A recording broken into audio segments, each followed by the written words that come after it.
Welcome to Fort Tarsis Radio, Episode 1. I am Adema360, and Dorseus.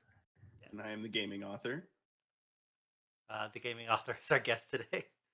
Um, so let's start off the episode by talking about um, how about you introduce yourself, author, and tell us a little about yourself. Okay, well, as I said, I am the gaming author. I am a streamer on Twitch, Variety at the moment, but Anthem is kind of looking like it might just possibly consume my soul. So we'll see what happens come February 15th. And then in addition to that, I am also an author, as the name implies. Just finished, not sort of like the third draft, I think. I lose track of these things, of a werewolf novel that I'm writing. And I'm just kind of we'll see where that goes later this year. All right, that sounds awesome. So what makes you most excited about Anthem? Oh god. Well, I guess first and foremost because it's BioWare. I love the idea of looter shooters like Destiny and The Division. I love sort of the core gameplay loop of those games, but particularly with Destiny, the first one, the biggest weakness and the sorest spot for me was the storytelling or lack thereof. And, like as an author, you might imagine that story is pretty important to me. And BioWare has an amazingly consistent track record of top tier storytelling and world building. So you take sort of the looter shooter mechanics of Destiny and The Division, pair that with BioWare's pedigree for storytelling, and then throw on the Iron Man fantasy on top of that. Sold, sold. I've been Right I've there with been you. sold since E3 2017. All right. So tell us about your BioWare fandom and uh, games you like the best, why you like them. So as far as my BioWare fandom specifically, it started with Knights of the Old Republic because I'm a huge Star Wars fan, and Yes. you give me the opportunity to role play a Jedi in the Star Wars world. Yes, yes, please and thank you. And then they got me again with Jade Empire because I also grew up on old school, action kung fu movies, which Jade Empire was very much an homage to. But the thing that sealed the deal for me with BioWare was Mass Effect. Because that trilogy, Mass Effects 1, 2, and 3, to this day remains my all time favorite gaming experience. Because, I'd grown up reading choose your own adventure books, but to play a choose your own adventure video game where the choices you make in the first game affect and compound in later games, like there's a level of interactivity there that you Yep. don't get with books or with movies. And so it, more than any other RPG that I've played, it actually felt, playing through the original Mass Effect trilogy, like I was living a second life in more ways than one. And to see how BioWare managed to write that, like they told this overarching, galactic threat narrative, regardless of the different choices you make, which was amazing in and of itself. But then how they wrote the subplots and the character arcs based on the choices you made, it was just such a revelatory experience that, people can say what they like about Mass Effect Andromeda, but in looking forward to Anthem, it's Mass Effect, the original trilogy, that I look back on. And for them to bring even half of that quality of storytelling to Anthem, I don't have That'll words. be amazing. Yeah. Yeah, yeah, that should be really great. And just pointing out one of the little things is like one of the things that impressed me with continuation was the whole Rachni. Like this is a minuscule, Mm. like insignificant that. portion of the story, and Mhm. yet it has an impact on Mhm. subsequent chapters of the game. And Yep. Yep. like the those little things just it takes decades of foresight to Right. to be able to plan Mhm. something this huge. Well, and So that almost makes especially me nervous. Yeah. well, and but that's the thing is that the team who made the original Mass Effect trilogy, like they finished Mass Effect 3, took on whatever little breaks they did, and then they immediately started working on Anthem while a separate team worked on Andromeda. So, they've had the years of prep work to start laying the foundation for Right. this universe. And you bring up the Rachni brings me back to the Codex in Mass Effect 1 and the entry that you can find that actually dives into their history. And it's like you have the experience of the Rachni in the game itself if you don't read the Codex, but then when you read the Codex and if you really dig into Rex and build his relationship and the relationship with the Krogan, the conclusion that builds to in Mass Effect 3 just Right. If they bring, like you said, just even a shred of that coming to Anthem mhm. will be incredible because I don't know if you guys got the feeling. I think I sort of did as well, where it's like you can tell this is going to be a big story, a big universe that we're inhabiting. Like Mhm. like when we get the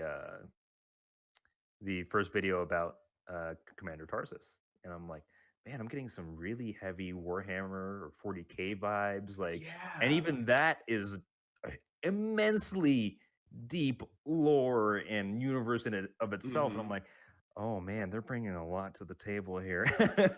Right? Like can we get some info on that Helena Tarsis prequel novel, please? Right? I Yeah, know, for right? real. Like I'll be reading. I'll be reading. Mhm. Well, and I like that they have comics books coming, and like I don't know if you've seen, but Overwatch just released, I believe it's their first short story, and it adds Oh, so much depth to Ana and Soldier and Reaper. Mhm.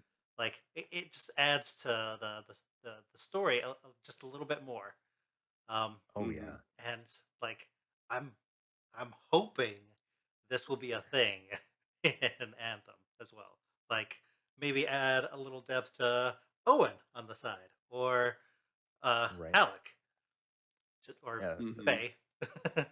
Yeah, seeing that kind of like in that way, Adima, you're making me think of kind of like how Halo exploded originally. How it went from it's just a game, don't worry, it's Mhm. just a game. Hey, there's And only then 4 novels, don't worry about it. There's also like 2 comics, don't worry about it. Oh wait, there's 10 novels now. It's okay, and then like we yeah. have this Netflix series that's not a big thing. You guys don't need to worry about the Yeah, don't Netflix worry thing. about it. Like that's what I really hope that's what happens for Anthem because like I feel like they definitely have that kind of depth that they want to take it to. Uh Mhm. and I like just like really any multimedia content based off of like one source, it's like, well, it's more content. Of course I'll take it. Mhm. For sure. I will say slight digression, but Halo: The Fall of Reach still ranks among one of my top 10 favorite novels of all time. Same, Like The Fall of same. Reach is amazing. Yeah, the original three books, just in general, I think, Right? really really good. Mhm. And then like I don't I know like this is just talking about Halo now, Yeah. We but went like down the rabbit hole. yeah, I loved uh, Halo Reach in and of itself. Right. Yeah, like the I know a lot of people were upset with the ending because a lot of people knew what the ending was before, but they were Mhm. hoping by some off chance that it would be different. And Right. like I think it was beautiful that they kept that. Like I it I will meant say this. more what they Yeah. did. Yeah, well because like the Battle of Reach is something that had been built up since the first game. Like if you actually go even like before the novel came out, if you went back and read the little paper manual that Right. used to come with video games back in the day, Oh my god. um, Yeah. they were talking about the Battle of Reach even there. So, my issue with Reach um stemmed more from Bungie's, not from anything that Reach did itself, but just from Bungie's idea that they were going to separate the books and the games in the canon, Right. essentially.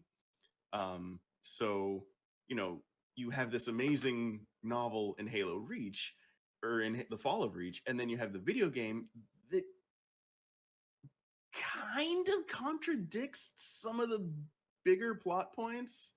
Right. But I mean, by itself, yeah, Halo Reach was an amazing story. It's like, and all that to say is, if we do get an Anthem novel and it doesn't follow the same story, we'll still love it anyway. If we had like a director's cut edition of Anthem, like with like a commentary, like overplaying, like I just want to, like, hopefully if I just say it, it can manifest itself. But that would be actually kind of awesome. I wouldn't say no to that. I love hearing. That's one of the reasons why the live streams have been so much fun, because I love hearing, you know, sort of the thought processes straight from the horse's mouth, so to speak. Right. And I think, I don't know, I'm kind of two minds on the subject. One, personally, like, especially in the day and age of, you know, comic book movies, I'm much more open to retcons than I was, you know, back when Halo Reach came out. I mean, my favorite X-Men movie is a giant retcon of the first three movies. Like Days of Future Past completely retcons the original trilogy, and thank the gods for that. Right. It's like, you saw nothing. Mhm. So, you know, if that's something that comes up with Anthem, I don't see it really bugging me that much. But I also think again, it goes back to BioWare's pedigree with storytelling, is that I think they have such a good team over there that retcons aren't going to be necessary. Yeah. Right. Because Right. they're probably planning these things out for like a decade's worth of content. Right. Yeah. Like if they can juggle the gigantic twisted knot of choice and consequence and storytelling that was the Mass Effect trilogy, Right. I think Anthem will be okay. Right. Just like, don't make it like one where it's like, no, really, this didn't no, it never happened. Like, we'll need a whole new game to change that.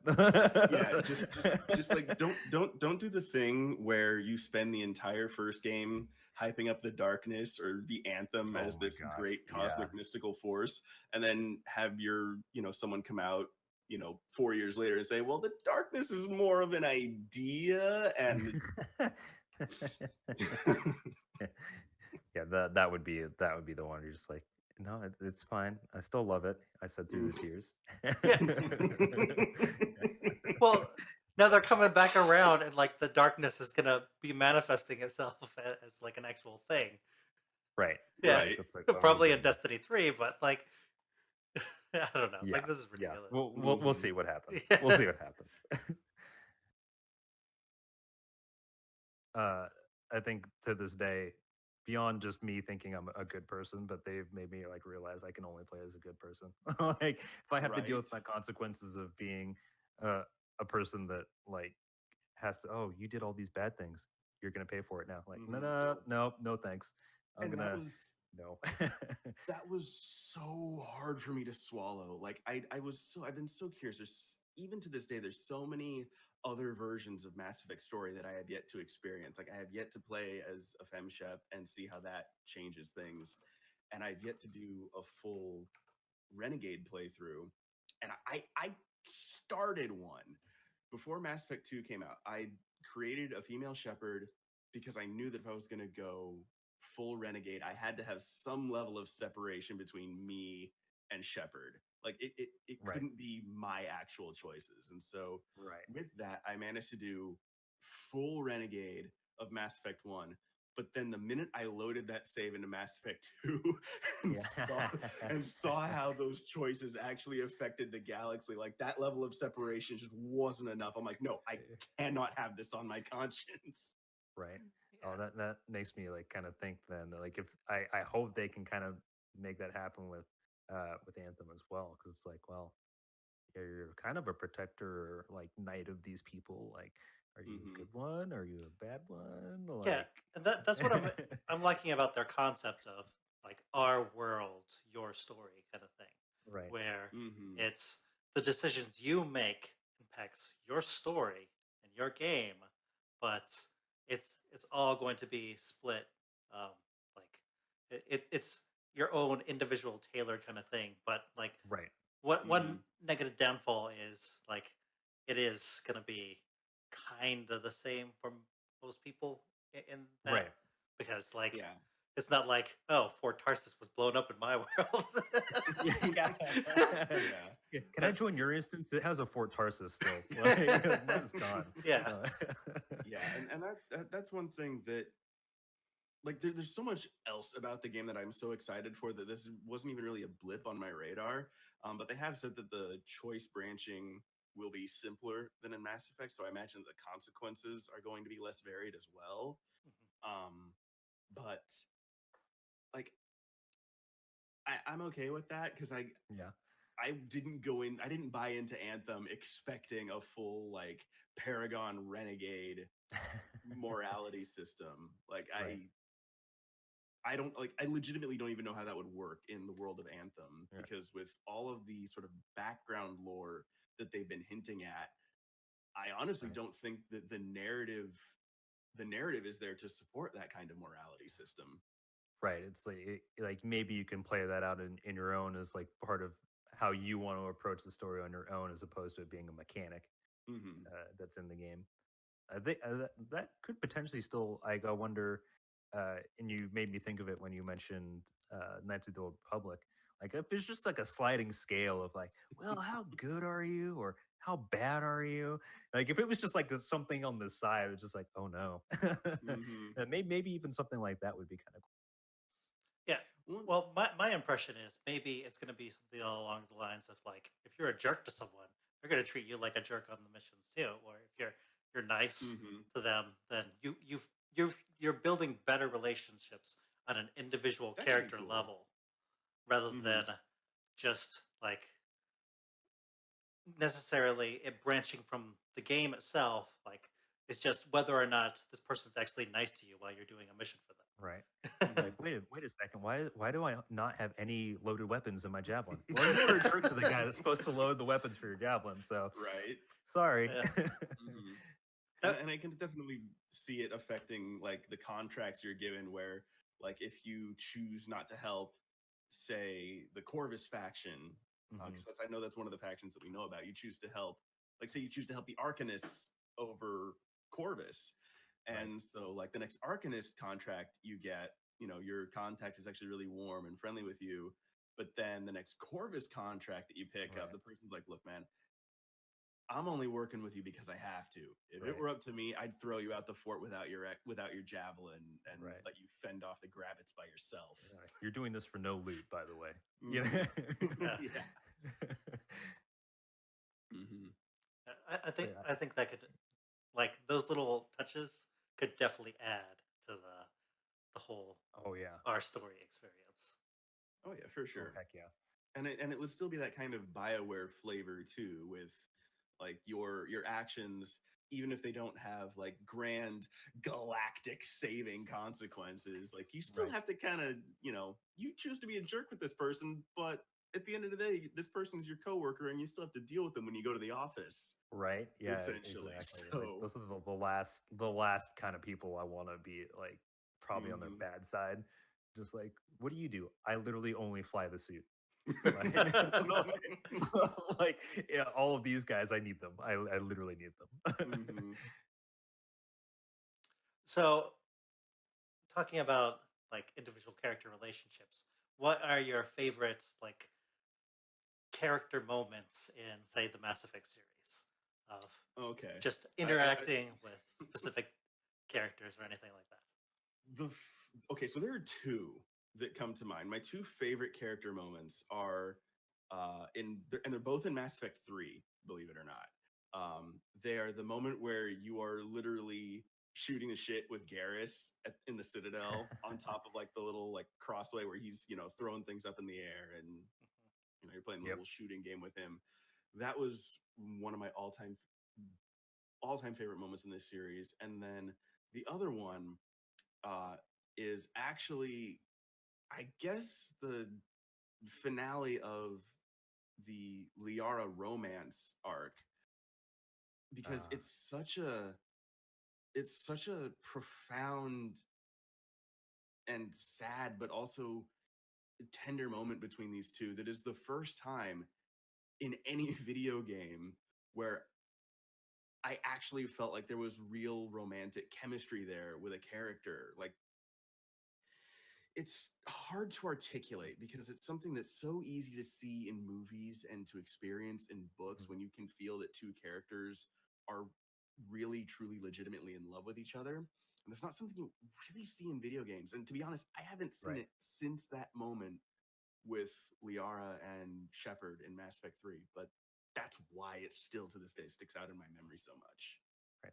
I would agree on that one. I feel like the it's not like just a function or a tool for moving you to something. Mhm. Like it was like, no, this is real. This is like these two being in a romance. Like this is how it should be, as opposed to now you just have to get with this person because you need to do something later in the story. Thanks, video Mhm. game. It's Yeah, like it's no, it's no, let us feel that. Yeah, it's actually a relationship, like a demon to what you were saying earlier, similar to that. It's not a mechanic, it's a relationship. Yeah. And so, what other great relationship moments other than the BioWare verse in video game media have you ooh, I enjoyed? know my answer. I'm curious about what his answer. Dorseus, I'm gonna let you take this one first. Um, it's totally Chief and Cortana for me. Um, Yes. Oh, I might that have to rewrite like my answer then. it was it's just like how you go from having Halo Combat Evolved and you're like, oh cool, they're kind of just chummy and like okay, that's cool. And then, that turned into this humongous Mm, franchise of like we have comics, we have books, and you're like reading and like, oh my god, they like no, they rely on one another. They're the best friends that you've ever had. And then, you know, by the end of 4, you're like, ooh. I think my heart just got ripped out.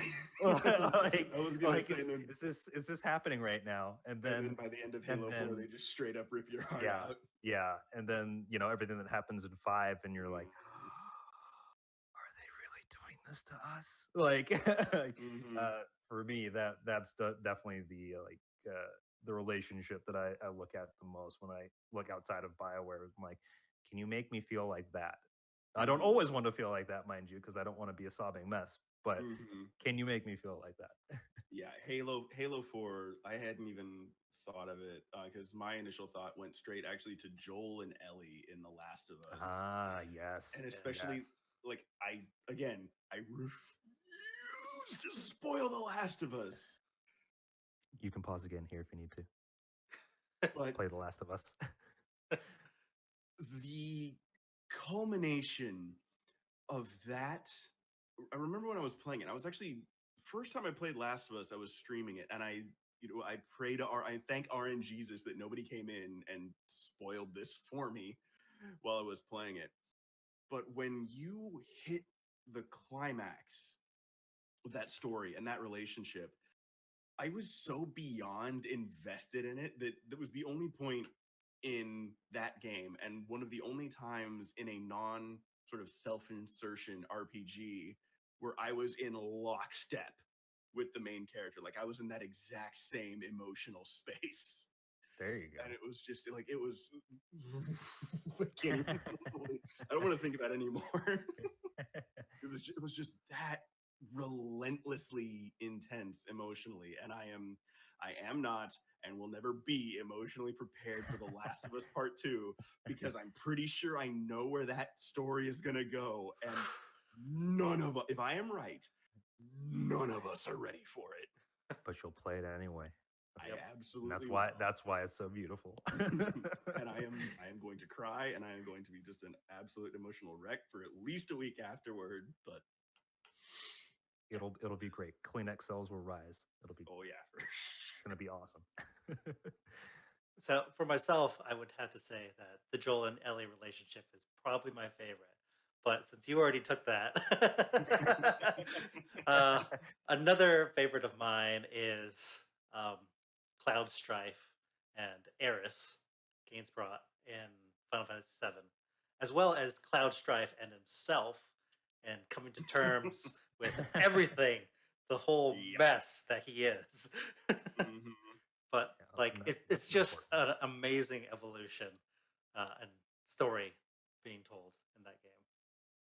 Yeah, I feel really bad because everything I've heard, I mean, like, obviously I can't go into when it finally comes out. I obviously can't go into the remake blind at this point because it's been what 20 years or somewhere disturbingly close to it. Mhm.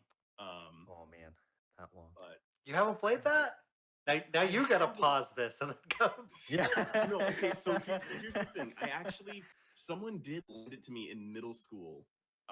But by the time no, it was high school. It was my sophomore year of high school, and by that time, I'd gotten so immersed and adjusted to modern gaming that going back to PlayStation 1 era Final Fantasy VII was just too much of a technological disconnect for me to get in both engaged in the gameplay and invested in the world.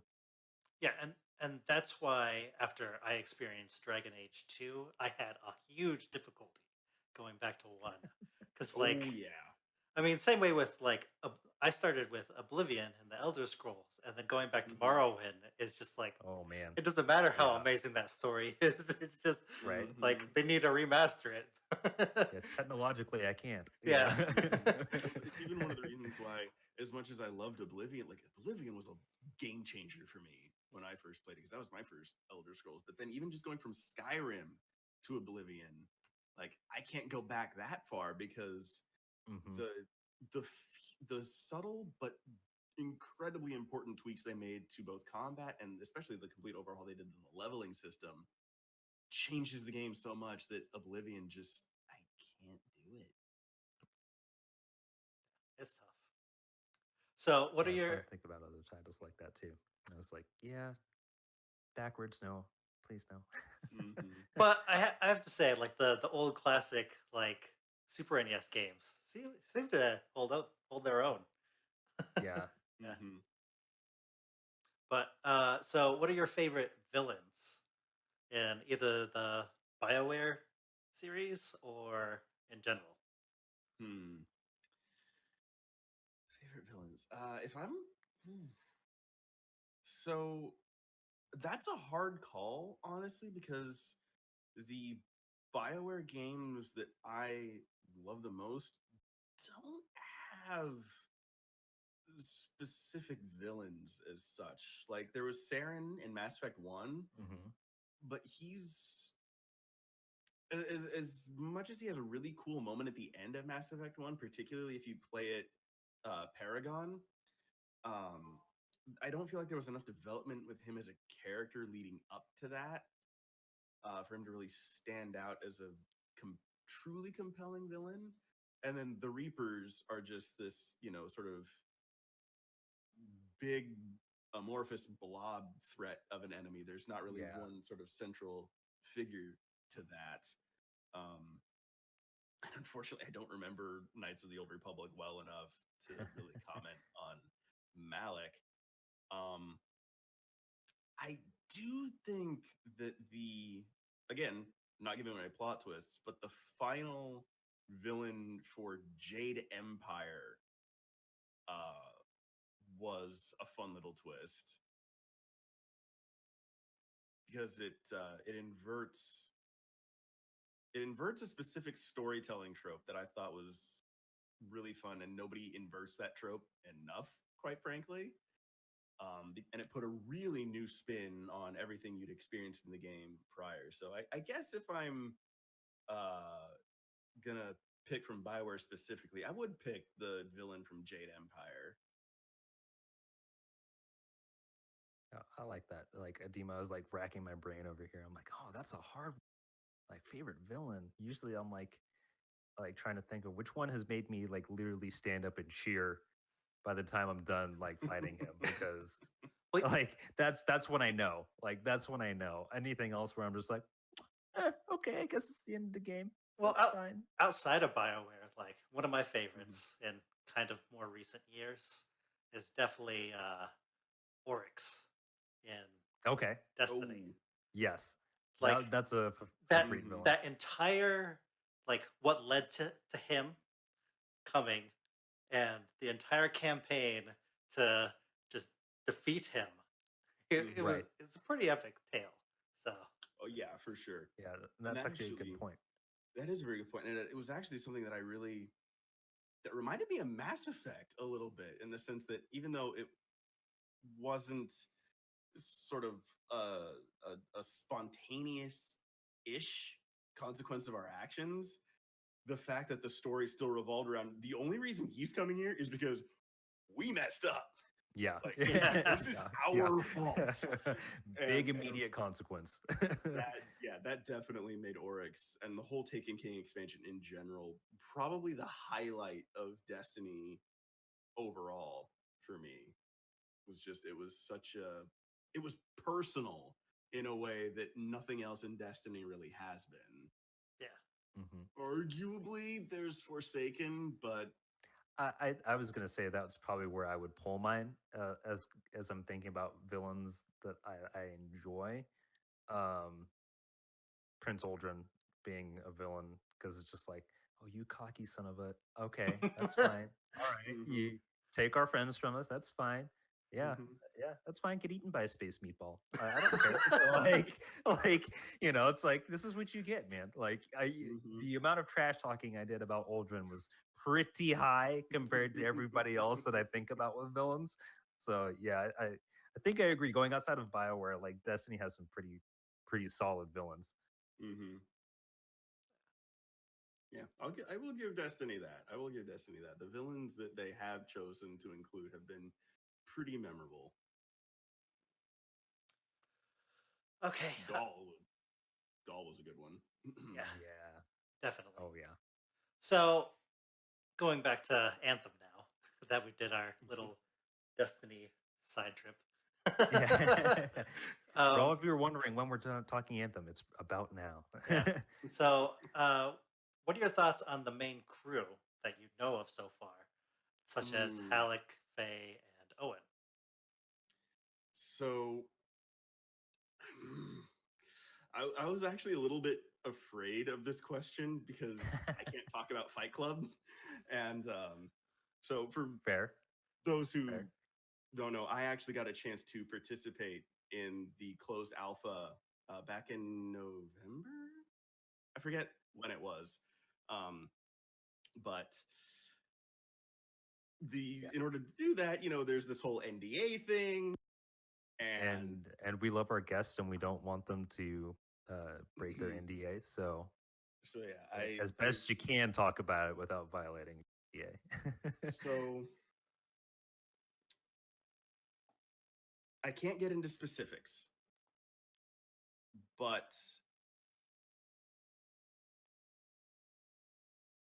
I think Owen is going to surprise people. I've seen some comments, particularly when BioWare did their sort of their free play public event breakdown Right. stream. There were a lot of people kind of complaining about Owen and his sort of somewhat incessant chattering. There's always And that one though. yeah, and Owen is going to surprise people. And then again, from publicly available information, the Game Awards trailer that released that gives you a little bit more insight into Halleck and Faye's past. Mhm.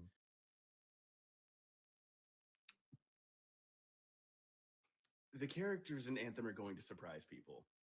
The characters in Anthem are very much going to surprise people. If I had to if I had to pick a favorite between the three right now, I'd actually have to go with Owen. Um, and I wish I could explain why. uh, I will take your word for Understand. it. Well, as you were pointing out with Owen, like Joker in the Mass Effect series was kind Oh, of Yes. Joker. kind of Joker in is a adorable, and I love him. similar boat where like he could have hmm he did rub people the wrong way at first. He was just messing around constantly, and then you get to know the hmm character, and you see further depth Right. in this character, and you just hmm grow to appreciate them. And Right. I think the And same's going to that's happen in the world of Anthem. for sure. For sure. And that's actually one of the reasons, momentary digression, why Mass Effect 2 is my choice game out of that, is because that was the game where Joker really felt to me like he became an actual active character in the world. Right. And again, Adema, to what you were saying earlier, that you have that sort of lighthearted, sarcastic, jokester, chatty character, but then you put that character in, you know, impossible situations like Joker gets put in during Mass Effect 2, and they really, they rise to it and they grow on you. And yeah, I think Owen in particular is going to surprise people. And when you reference that, like with Mass Effect 2, I hope we have lots of those moments with our crew. Basically, it's hmm like to see them have a large part in the story that we're creating and experiencing. Like to have those moments, I think will be even more important to like connect and build this world where it's just like, no, they're not just a point and have like witty one-liners. Like they're hmm they have some deep things that are gonna happen to them. I am, and again, I can't say why I am, but I am. But he is. I am so both curious and excited to see how we recruit Halleck. I am so curious and excited to see how that's actually going to play out. And we only have to wait. You know, what's another month? And a half. Yeah, month and a half. Well, you know what? They might actually have some of that stuff in the the That's right, demo. the demo. Yeah. I'm hoping so. I am, and they've said we're getting missions plural, Plural. more than one. Right? Oh, so good. I'm really really really looking forward to that. Yeah, definitely. And just really quick, just for everybody that is listening, the VIP demo for Anthem, that's this month, January 25th through 27th. hmm I just got to make sure you snag a pre-order. So if you're already interested in just like characters that we're talking about, if that's enough to get you, you definitely snag a pre-order. You'll want to play this. I'm well, and the cool thing is that if you do get into the VIP demo, not you get to play it the weekend of the 25th through the 27th, and then the open demo is literally the next weekend. Yep. So I am absolutely diving in and no lifing the Anthem Oh, yeah. demo for Oh, 3 yeah. days. Completely For all understandable. 6 of those days, I am no lifing Anthem. I haven't seen the sun, but I know Anthem. I can see this the sun on whatever this planet is called in Anthem. That's fine. Yeah, exactly. All right. So, what are your plans moving forward after the release of Anthem? No lifing Anthem. like with between the gear streams that they've like gear streams one where they actually broke down how loot and progression is going to work. Like Oh my goodness. I fully intend on going through Grandmaster 1, Grandmaster 2, Grandmaster 3, those difficulty levels, and Mhm. working myself to get like my Ranger, my Interceptor, all like full. Screw Masterwork. I'm going to be one of those guys who just no lifes the game until I get like full legendary sets Oh, on all my slots, on all my javelins, and I don't care how long it takes. I want to have your enthusiasm for that because I know like I'll try really hard, and if RNG is hopefully good to me, Yeah. it'll happen. Mhm. Well, speaking about the loot, like, I mean, the loot table for legendary items alone is enormous. They said Yeah. something in the neighborhood of like 100 items, and 70 of Mm-hmm. those are going to be Yeah. like weapons and components. Mm-hmm. And like, it's just with something that massive, it's either gonna drop a lot and you're just hoping to get the right gear, like Right. preying on Mm-hmm. Right. RNG. Mm-hmm. Right. or Praise be to RN Jesus, Yeah. our Lord and Savior. Right. or As long as it's not like an achievement or something, it's like get every piece. Like, oh please. oh, that'd be I so don't- It's a I painful. huge don't- table. See, my first thought is that BioWare wouldn't be that cruel, but then I remember playing through Mass Effect 1 on Insanity and how Yeah. that Oh. the Insanity difficulty in Mass Effect 1 actually breaks the game a little bit, or at the very least, it highlights the weakness of the game's combat system because the AI doesn't change at all. And with how much their abilities increase and how much more health they have, it really highlights how weak the enemy AI was in the first game. Right. And so, even going through Insanity with a max level character, the most powerful weapons and armor in the game, and now that I'm actually saying this out loud, it's making me think, dear God, Grandmaster 3. Like, BioWare knows how to make impossibly difficult games. What am I really getting myself into with this plan of mine to like no life Grandmaster 3 until I max out legendaries on all my javelins? But you will be so proud when you do. Yeah, Mm. it should be fun. They'll probably And have then the other some sort of achievement for beating whatever the raid content is, whatever they call it, Right. on Grandmaster 3. Oh yeah, that honestly, if BioWare is willing to put achievements for clearing all three Mass Effect games on Insanity, there's going to be an achievement for clearing Right. end game content on Grandmaster 3. Oh, I yeah. guarantee it. And I know we spoke just briefly about it just before we started casting, but just so viewers can also know, which javelin were you guys thinking you were going to start with? Since we have the news that you know, well, after your tutorial javelin, you get your big boy javelin. Like, what are you going to start with? I'm honestly at this point going to be starting with the Interceptor. Like between Yes. between the dev stream where they actually showed off, my Gamble playing around with the Interceptor, and then IGN's newest video. Well, not their newest video, but the one they released on the 4th, which The play showed the first. Lost Arcanist mission Yeah. with the Interceptor. I'm like, no, I gotta play with the Interceptor. Like, I can wait till level 8 to get my Ranger back. And actually have sort of my graduate from being a rogue to a warrior, but the Interceptor just looks so fun and so speedy and so dangerous in terms of its melee combat and close quarters abilities, Right.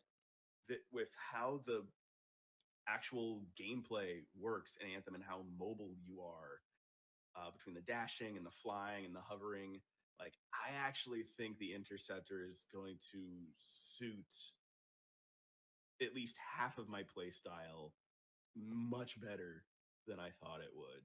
Like, I know I'll always be able to go back to the Ranger, no problem, but the Interceptor, I gotta feel it. Oh yeah. I think they had me that moment where you and I actually, I think we were watching that stream together, and like the moment was like, did that thing backflip to go into the air? Okay, I'm sold. Yep. I'm sold.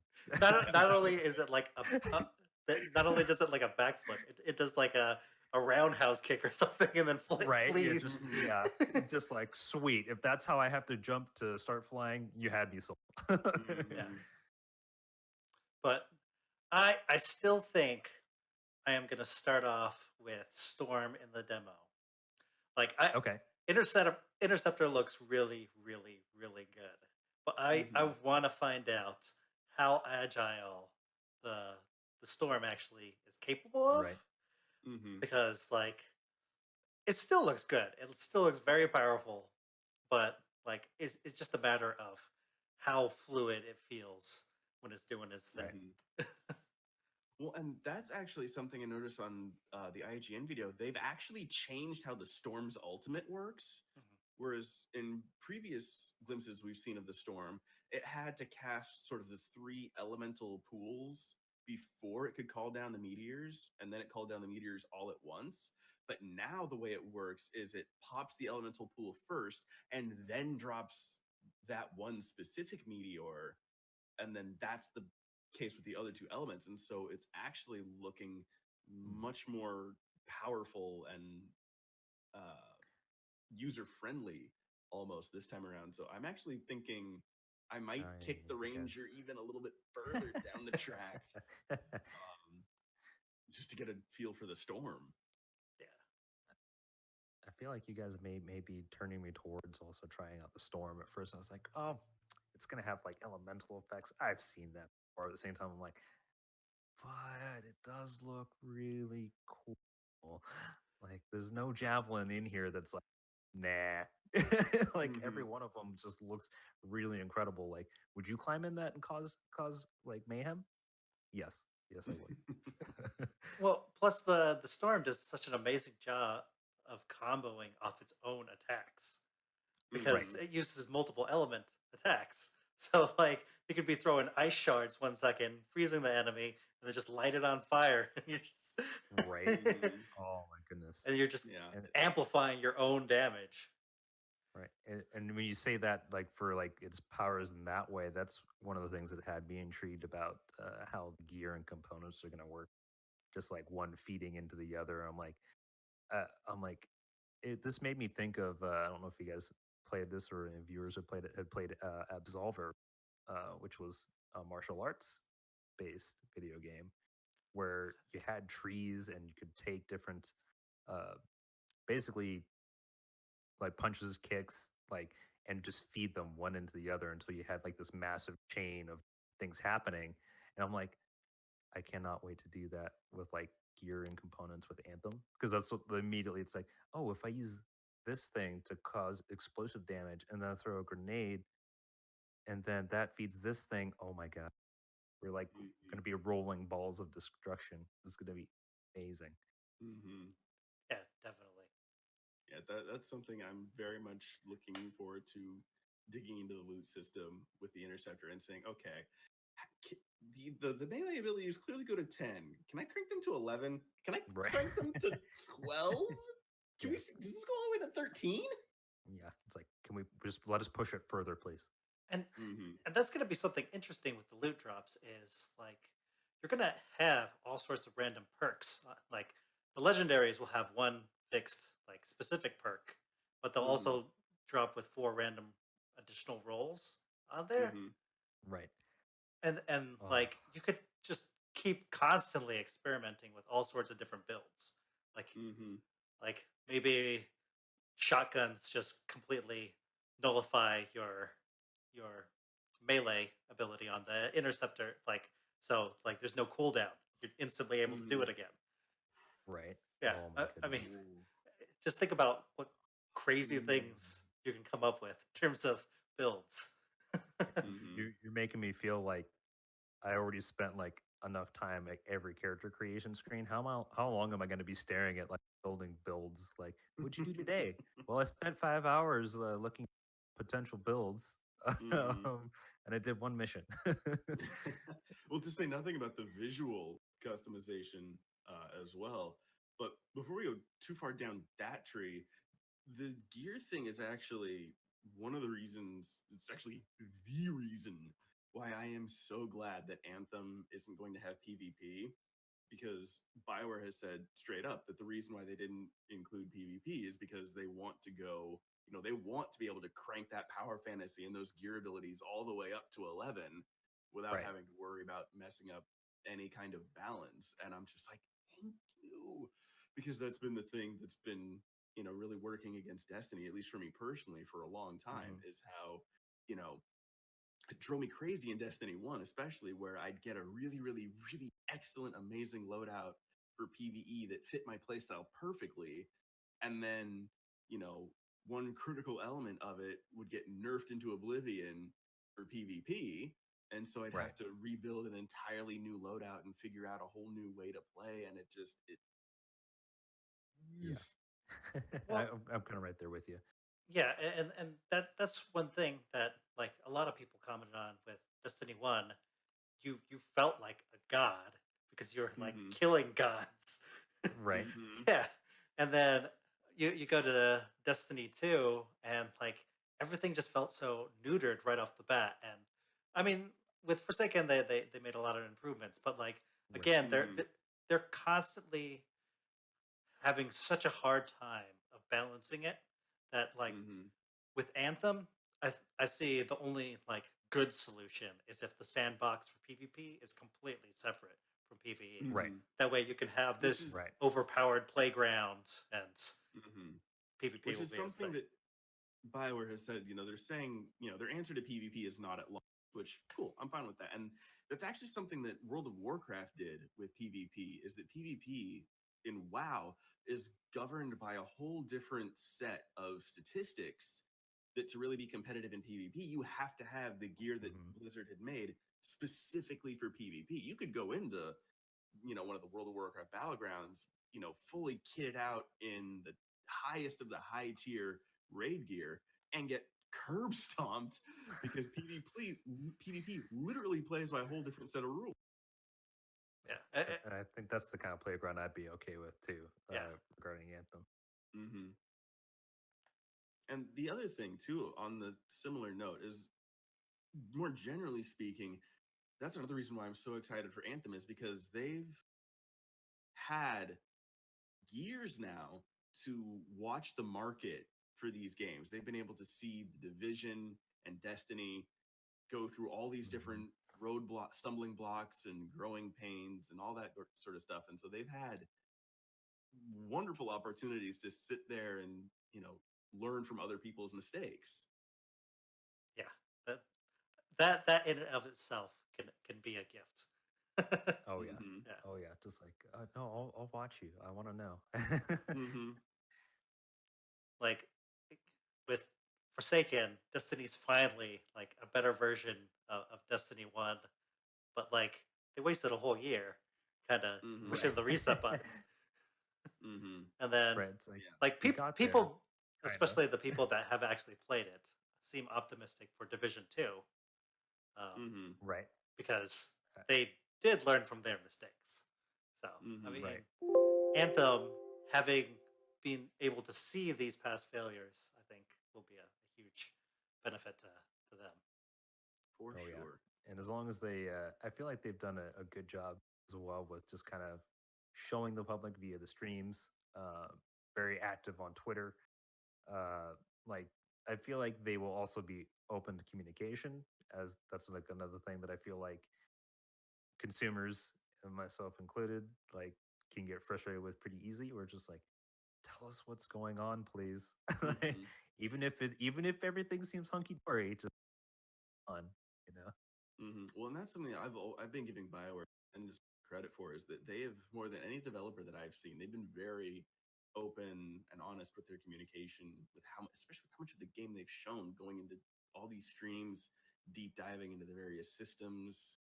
It's been something else, which gives me a lot of faith that Anthem is going to have some pretty serious legs under it. I think there's just enough like sprinkles of the right components. This has potential for being something Oh amazing. yeah. Mm-hmm. Oh yeah.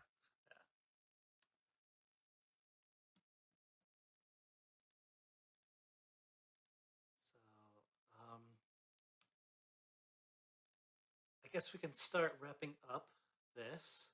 Um, how about you tell everyone where they can find you, like All right. Well, Twitter or um, I am, as I've said earlier, I'm the gaming author at the gaming author, and then I'm also on Twitch at twitch.tv/the gaming author.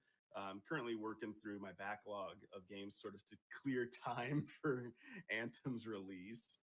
Going through the first two Watch Dogs games. As I've said, I'm going to be utterly no lifing the two Anthem demos, and then probably crossing through the two Dishonored games because those have been on my backlog for a while, and that'll take me right up to Anthem's release date. So There you go. and then Dorseus, where can Yeah. Most of you can find me on Twitter at.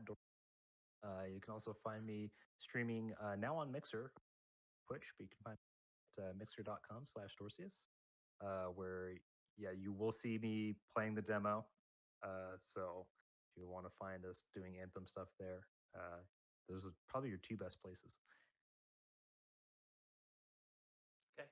And I am Adema360. You can always find me on Twitter with the same handle, ADEMA360.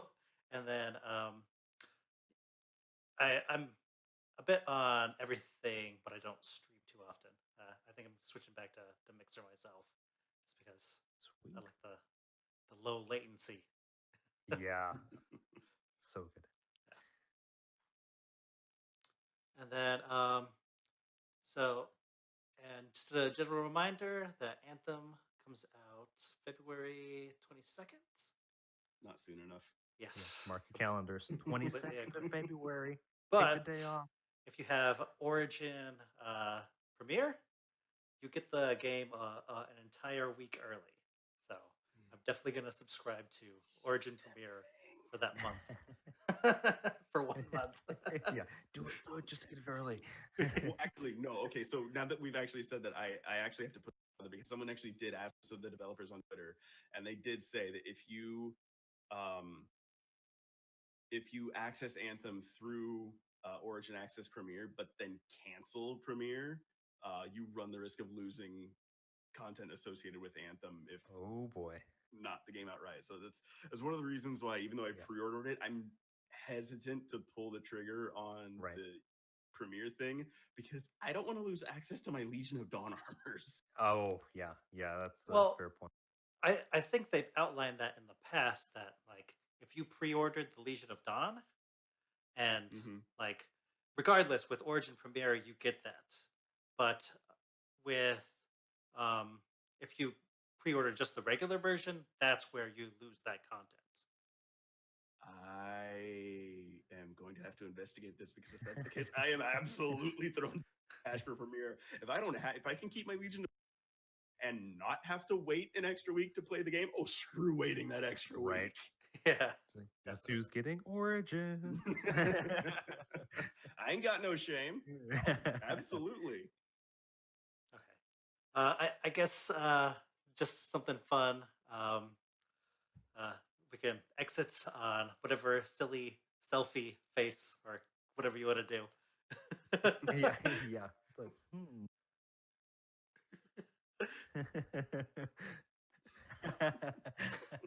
All right. Thank you, everyone, for tuning in tonight. And we hope to see you again next week. We're going to have bags from Anthem Insider. Thanks again. Thanks again, everybody. Take care, y'all.